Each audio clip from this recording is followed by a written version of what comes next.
Halo.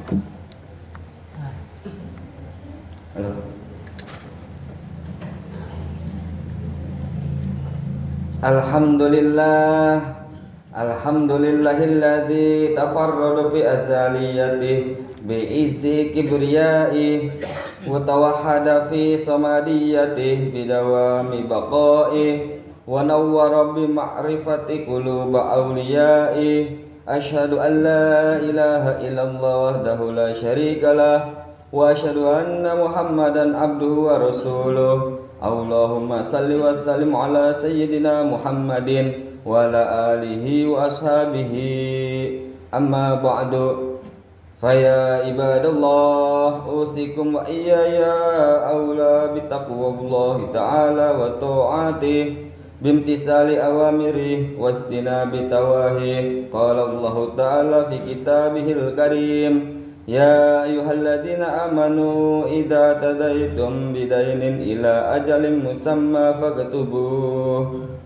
Hadirin jamaah salat Jumat rahimakumullah, marilah kita meningkatkan ketakwaan kita kepada Allah Subhanahu wa taala dengan senantiasa menjauhi segala larangan-larangannya dan selalu berusaha melaksanakan segala perintah-perintahnya. Ayat terpanjang dalam Al-Quran adalah ayat Al-Mudayyanah atau ayat tentang hutang piutang, yaitu ayat ke-282 dari surat Al-Baqarah yang memenuhi satu halaman penuh pada juz 3. Panjangnya ayat tersebut memberi pertanda kepada kita tentang seriusnya Al-Quran membahas persoalan hutang piutang. Ada 3 persoalan utama yang dibahas, yaitu pertama, pentingnya bukti tertulis dalam persoalan hutang. Yang kedua, pentingnya keberadaan saksi. Dan yang ketiga, pentingnya saling percaya serta menjunjung sikap amanah. Disebutkan dalam ayat tersebut yang artinya, wahai orang-orang yang beriman, apabila kamu berhutang piutang untuk waktu yang ditentukan, hendaklah kamu mencatatnya. Hendaklah seorang pencatat di antara kamu menuliskannya dengan benar. Janganlah pencatat menolak untuk menuliskannya sebagaimana Allah telah mengajarkan kepadanya. Hendaklah ia mencatatnya dan orang yang berhutang itu mendiktekannya. Hendaklah dia bertakwa kepada Allah Tuhannya dan janganlah dia menguranginya sedikit pun.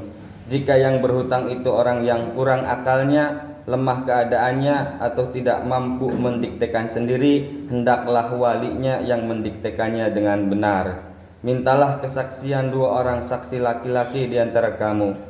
Jika tidak ada saksi 2 orang laki-laki, boleh seorang laki-laki dan 2 orang perempuan di antara orang-orang yang kamu sukai dari para saksi yang ada. Sehingga jika salah seorang saksi perempuan lupa, yang lain mengingatkannya. Janganlah saksi-saksi itu menolak apabila dipanggil. Janganlah kamu bosan mencatatnya sampai batas waktunya, baik hutang itu kecil maupun besar. Yang demikian itu lebih adil di sisi Allah, lebih dapat menguatkan kesaksian dan lebih mendekatkan kamu pada ketidakraguan. Kecuali jika hal itu merupakan perniagaan tunai yang kamu jalankan di antara kamu, maka tidak ada dosa bagi kamu jika kamu tidak mencatatnya. Ambillah saksi apabila kamu berjual beli, dan janganlah pencatat mempersulit atau dipersulit. Begitu juga saksi. Jika kamu melakukan yang demikian, sesungguhnya hal itu suatu kefasikan padamu.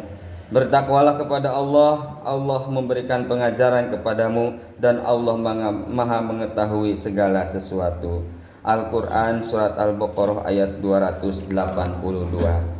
Hadirin jamaah salat Jumat rahimakumullah, ada 2 pihak utama dalam persoalan hutang piutang, yakni pemberi hutang dan yang penerima hutang, serta ada pihak ketiga yang disebut saksi. Kepada pihak pemberi hutang, Rasulullah SAW menekankan dengan niat membantu saudara sesama muslim. Begitu mulianya derajat seseorang yang tulus membantu saudaranya dengan cara memberikan hutang. Bahkan diceritakan dalam Isra Mi'raj, Rasulullah SAW melihat di pintu surga tertulis bahwa sedekah dibalas oleh Allah sekali lipat, sementara memberikan hutang pahalanya 18 kali lipat. Dalam hadis yang diriwayatkan oleh Anas bin Malik, Rasulullah sallallahu alaihi wasallam menceritakan, "Ra'aitu lailal Isra bi ala babil jannah maktuban as-sadaqah bi asri amsalihha wal qardu bi samaniyati asra. Faqultu ya Jibril, ma balul qardu afdalu minas sadaqah?" Qala li anna sa'il yas'alu wa indahu wal mustafrid la yastafrid illa min hajatin.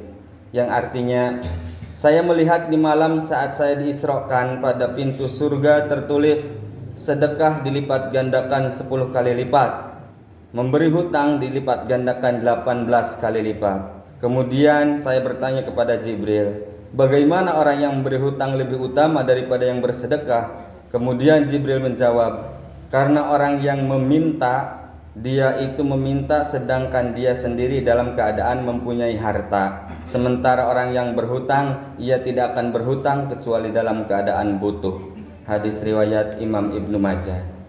Sebaliknya, pada pihak yang berhutang, Rasulullah sallallahu alaihi wasallam memberikan peringatan agar jangan terlalu gampang berhutang jika tidak dalam kondisi darurat. Diriwayatkan dari Uqbah bin Amr, Rasulullah sallallahu alaihi wasallam bersabda, "La tuhifu anfusakum ba'da amniha." Qalu, "Wa ma dzaka ya Rasulullah?" Qala ad-dainu. Yang artinya, jangan kalian meneror diri kalian sendiri padahal sebelumnya kalian dalam keadaan nyaman. Para sahabat bertanya, "Apakah itu wahai Rasulullah?" Rasulullah menjawab, "Itulah hutang." Hadis riwayat Imam Ahmad. Hadis di atas menegaskan bahwa hutang bisa mengganggu kenyamanan kita. Ketika kita berhutang, maka menjadi wajib bagi kita untuk melunasinya berdasarkan tempo yang telah disepakati. Hal tersebut merupakan suatu amanat yang mesti kita tunaikan. Rasulullah sallallahu alaihi wasallam mengajarkan kepada umatnya agar jangan mudah berhutang, karena dengan berhutang Allah menjadikan ada hak bagi pemilik harta untuk menagihnya. Rasulullah memberikan peringatan yang tegas kepada orang yang mati dalam keadaan masih memiliki tanggungan hutang yang belum terselesaikan.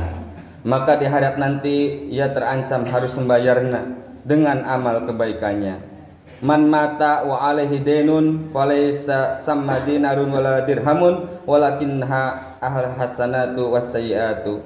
Yang artinya, barang siapa yang mati dalam keadaan masih punya hutang, maka kelak di hari kiamat tidak ada dinar dan dirham untuk melunasinya, namun yang ada hanyalah kebaikan atau keburukan untuk melunasinya. Hadis riwayat Imam Ibnu Majah. Oleh karena itu, sudah seyogyanya jika kita berhutang saat sudah jatuh tempo dan kita tidak memiliki harta untuk melunasinya, maka secepatnya kita lunasi hutang tersebut. Jika kita tidak segera menyelesaikannya, kita terancam dicap oleh Rasulullah sallallahu alaihi wasallam sebagai orang yang dolim. Matlul ghaniyyi dzulmun, yang artinya menunda membayar hutang bagi orang yang mempunyai harta adalah sebuah kedoliman. Hadis riwayat Imam Bukhari dan Muslim. Hadirin jamaah salat Jumat rahimakumullah. Akhirnya marilah kita bersama berdoa agar kita semua terbebas dari kebutuhan atau keinginan yang memaksa untuk berhutang. Jikapun kita pada akhirnya terpaksa berhutang, semoga Allah menganugerahkan kepada kita kemampuan untuk melunasinya. Amin ya rabbal alamin. Barakallahu li wa lakum fi hadzal yaumil karim wa nafa'ani wa iyyakum bima fihi minnas salati was sadaqati wa tilawatil Qur'an wa jam'i ta'at wa taqabbalallahu minni wa minkum jami'a a'malina innahu wal hakimul alim. Aqulu qawli hadza wa astaghfirullah li wa lakum fastaghfiruhu innahu wal ghafurur rahim.